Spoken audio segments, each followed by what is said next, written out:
ये जो हमने समय दिया है साथियों, दुनिया में अगर सबसे बड़ी कीमत किसी चीज की है तो वो समय की है। पैसा दुनिया के अंदर सब कुछ नहीं हो सकता, बहुत कुछ तो हो सकता है, लेकिन जो अपना समय खराब कर सकता है, समय कभी वापस नहीं आया करता। और एक एक बात को, तमाम अपने विद्वानों की एक एक बात को हम सुन करके उसको गिरा बांध करके यहां से अगर वापस जाए तो केवल ये नहीं होना चाहिए कि हम आए और हमने खाना खाया और हमने बातें सुनी और यहां से निकलने के बाद हमने उसके अनुसरण को खत्म कर दिया। ये समाज इसी वजह से पीछे हट रहा है कि आदमी कहता कुछ है,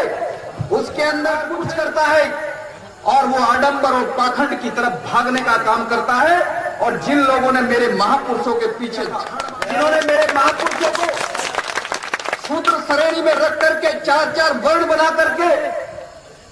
मरे हुए पशुओं को उठाने के लिए मजबूर कर दिया, कोई व्यक्ति ऐसा नहीं होता जो सम्मान न चाहता है, जो ईमान। साथियों, जब तरक्की के सारे रास्ते दुश्मनों ने बंद कर दिए हो तो हमारे लोगों को तमाम तुच्छ काम करने के लिए मजबूर कर दिया गया। क्योंकि मैंने मनुस्मृति पढ़ी है और दलित समाज के लोगों में तुम्हें कहता हूं कि अगर वास्तव में तुम गुरु रविदास जी की औलाद हो और उनको अपना गुरु मानते हो और बाबा साहब डॉक्टर अंबेडकर को अपना अनुयायी मानते हो तो मनुस्मृति को एक बार जरूर पढ़ना चाहिए। अगर तुम इस किताब को, इस छोटी सी किताब को पढ़ लोगे तो तुम्हारा जो मस्तिष्क है, जो तुम्हारा पटल है, जो तुम धोखे में हो, हमारे समाज के 99% लोग आज भी धोखे में जी रहे हैं,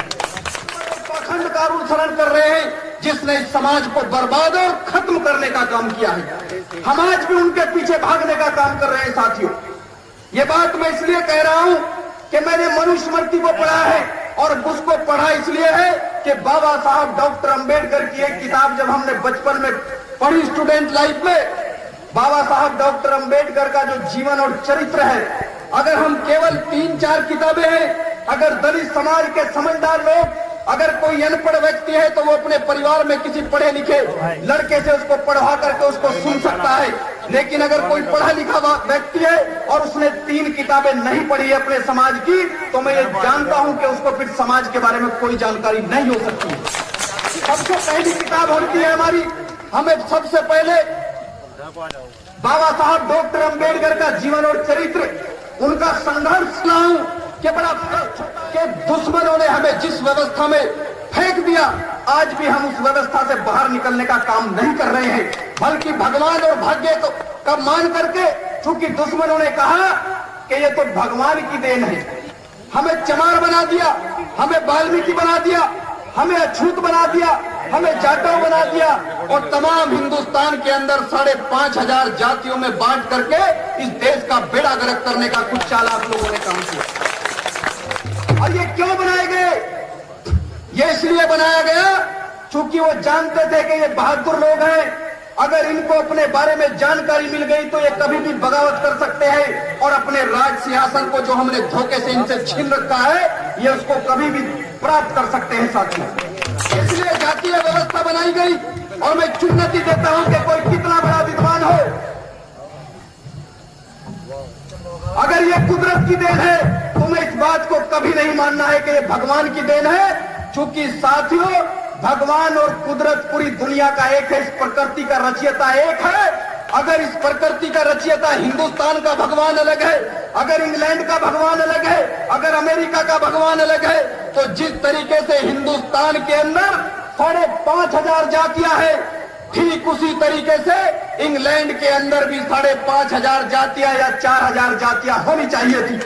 आप कहीं भी चले जाओ, पूरी दुनिया का दौरा कर लो, अगर आप ईसाइयों के मुल्कों में जाओगे तो आपको ईसाई धर्म में कैथोलिक और प्रोटेस्ट मिलेंगे केवल 2,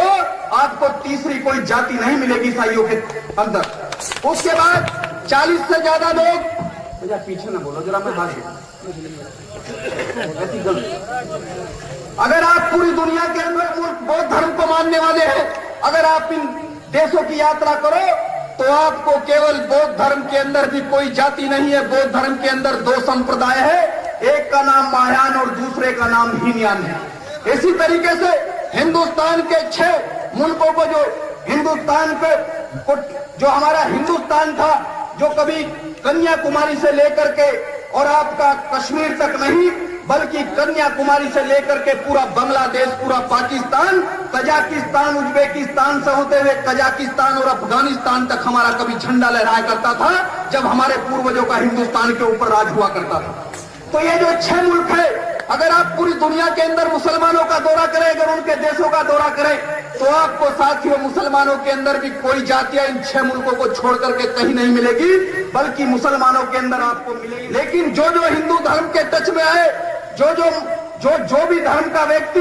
मुसलमान चूंकि बाहर से आया और हिंदुस्तान की सीमाएं कश्मीर से लेकर के अफगानिस्तान तक एक हुआ करती थी, तो जो बीमारी हिंदू धर्म के अंदर थी वो बीमारी इस्लाम के अंदर भी चली गई। और इन 6 मुल्कों के अंदर मुसलमानों में अलग अलग जातियां, जिस तरीके से हमारे धर्म के अंदर हमारे हिंदुस्तान के अंदर 5,500 जातियां हैं, ठीक इसी तरीके से मुसलमानों में भी इन 6 मुल्कों के अंदर इस तरीके की जातियों की शुरुआत हो गई। तो देखना यह है ये बीमारी कहां से आई और इसको पैदा करने वाले कौन थे। का हिंदुस्तान के ऊपर राज हुआ करता था साथियों। और ये साथियों सम्राट अशोक के पुत्र भरत रतन का धोखे से कत्ल करके पुष्यमित्र शुभ नाम के एक सेनापति ने हिंदुस्तान से हमारे धर्म का सफाया करने का काम किया और हमारी कौम को मिटाने का काम वहीं से शुरू हुआ। और उसके बाद साथियों इन लोगों ने, चूंकि ये लोग मध्य एशिया से आए थे और मध्य एशिया को अगर हमने इनको इलाज, परमानेंट इलाज इस समाज के लोगों का नहीं किया तो ये बहादुर लोग हैं। चूंकि साथियों आपको याद होगा कि कलिंग के युद्ध में हमारे महाराजा ने 2.5 लाख लोगों का कत्ल करके हिंदुस्तान की सीमाओं को बहुत आगे तक बढ़ाने का काम किया था। हमारे लोग बुज़दिल नहीं थे, बल्कि बहादुर लोग थे हमारे लोग साथियों। और हिंदुस्तान की सीमाओं के अंदर चाहे हुन हो, चाहे तुर्क हो, चाहे ईसाई हो, चाहे फारसी हो, जब तक हमारे समाज के लोगों का हिंदुस्तान के ऊपर राज रहा, कोई हिंदुस्तान की तरफ देखने का काम किसी ने करने का काम नहीं किया। अकेले कलिंग के युद्ध में 2.5 लाख से ज्यादा लोगों का कत्ल और गारत करने का काम कर दिया था। ये साथियों हमारे समाज के लोगों का इतिहास है। लेकिन साथियों जो मध्य एशिया से लोग आए थे, गलती से सर्व समाज बनाने के चक्कर में हमारी सेना के अंदर कुछ लोग भर्ती हो गए और गलती से एक मध्य एशिया से आए हुए व्यक्ति को सम्राट अशोक के पोते भरत रतन ने अपना सेनापति बना लिया। और जिस तरीके से 26 जनवरी के अंदर, 15 अगस्त के अंदर आपका राष्ट्रपति पूरे देश की सलामी लेता है, तीनों सेना के अंग उसको सलाम करते हैं, बोधों का सर कत्ल करके महल के अंदर लेकर के आएगा, मैं सम्राट को आज खत्म कर दूंगा। और साथियों उन्होंने सम्राट का कत्ल करके तमाम सेना को यह निर्देश दे दिया कि जाओ और बोधों का कत्ल गारत करके जो भी 50 लोगों का सर काट करके यहां लेकर के आएगा, मैं उसको 50 गांव की रियासत दे दूंगा। हिंदुस्तान के इतिहास में अगर रियासतों की परंपरा सबसे पहले कहीं पड़ी तो वहीं से शुरुआत हुई साथियों। और पूरी सेना निकल पड़ी और हमारे लोगों को कत्ल और गारत करने का काम किया। जो हमारी तक्षशिला और नालंदा नाम की 2 यूनिवर्सिटी थी, वो जानते थे कि ये इनके पढ़ाई के केंद्र है, अगर इनको ध्वस्त नहीं किया गया तो ये कभी भी सर उठा सकते हैं साथियों। इसलिए सबसे पहले तक्षशिला और नालंदा नाम की यूनिवर्सिटी जो के अंदर बंटवारे में चली गई। और दूसरी यूनिवर्सिटी हमारी आज भी बिहार के अंदर है। उन दोनों को दुश्मनों ने पूरी जोर से तोड़ने का काम किया, लेकिन वो इतनी हाई टेक्नोलॉजी से बनी हुई यूनिवर्सिटियां थी कि दुश्मन उनको नहीं आए। दोनों की दोनों जमीन के अंदर आज भी जो की त्यों बनी हुई है, केवल मिट्टी डाल डाल करके उनको जमींदोज करने का काम किया गया है साथियों। तो हमारे इतिहास को इस तरीके से खत्म करने का काम किया है और हमारे लोग हमें कुछ गलत दिशा देने का काम करते हैं। लोगों के अंदर जागरूकता पैदा करने का काम किया साथियों। और राजस्थान के अंदर तमाम लोग अगर इस काम को कुदरत करती, अगर इस काम को भगवान करता तो साथियों फिर पूरी दुनिया में ही 5,500 जातियां। हिंदुस्तान का भगवान और हिंदुस्तान का कुदरत अलग है, क्या इंग्लैंड का भगवान अलग है और अमेरिका का भगवान अलग है। इसलिए साथियों इस भगवान और भाग्य को की बातों को छोड़ करके हमें अपने कर्म पर विश्वास करना चाहिए। अगर हम कर्म करेंगे तो साथियों उसका परिणाम भी सुखदायी होगा, अगर हम अच्छा काम करेंगे साथियों।